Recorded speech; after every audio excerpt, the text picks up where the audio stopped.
شیعوں کے بارے میں جو ناروا نسبتیں ہیں ان میں ایک نسبت ہے متع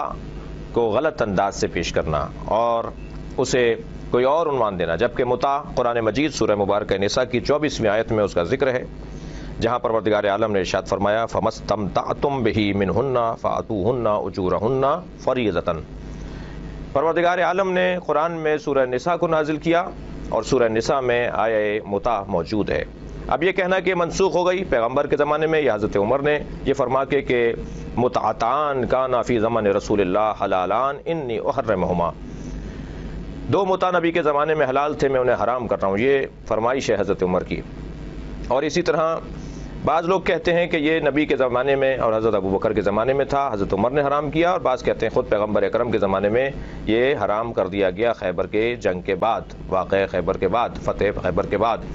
لیکن تمام اہل سنت کے علماء نے لکھا ہے کہ صحابہ کرام میں ایک صحابی آخری وقت تک اسی عقیدے پر تھے کہ یہ حرام نہیں ہوا، اور وہ تھے حضرت ابن عباس رضی اللہ تعالی عنہ جو حبر الامہ کا لقب رکھتے ہیں۔ میں سوال یہ کرتا ہوں کہ اگر اصحابی کالنجوم بأیہم اقتدیتم اہتدیتم کا قاعدہ ہے تو ایک صحابی کے پیچھے لگنے والا بھی ہدایت یافتہ ہے، تو پھر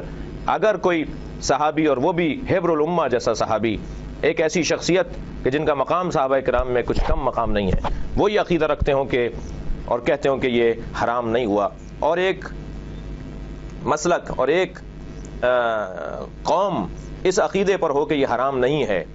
تو کیا انہیں گمراہ اور ناروا نسبت دینا جائز ہے؟ ایک بات۔ دوسری بات یہ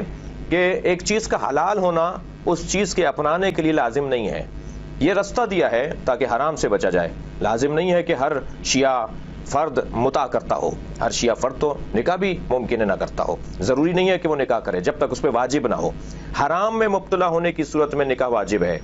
ورنہ مستحب ہے، سنت ہے۔ اسی طرح اگر حرام میں مبتلا کوئی شخص ہو رہا ہو اور وہ دائمی زندگی ازدواجی نہیں گزار سکتا، تو وہ عارضی زندگی، موقت زندگی گزارنے کے لیے اگر متع کے ذریعے سے اپنی زندگی کو آگے بڑھانا چاہتا ہے تو قرآن مجید نے اس کا حل دیا ہے۔ اور پھر صحابہ کرام میں ایک بڑی جماعت تاریخی طور پر فہرست وار آئی ہے کہ جنہوں نے متع کیا، اور بہت ساری تاریخی شخصیات ہیں جو متع کے ذریعے سے دنیا میں آئیں، یہ اہل سنت کی کتابوں کے حوالے ہمارے پاس موجود ہیں۔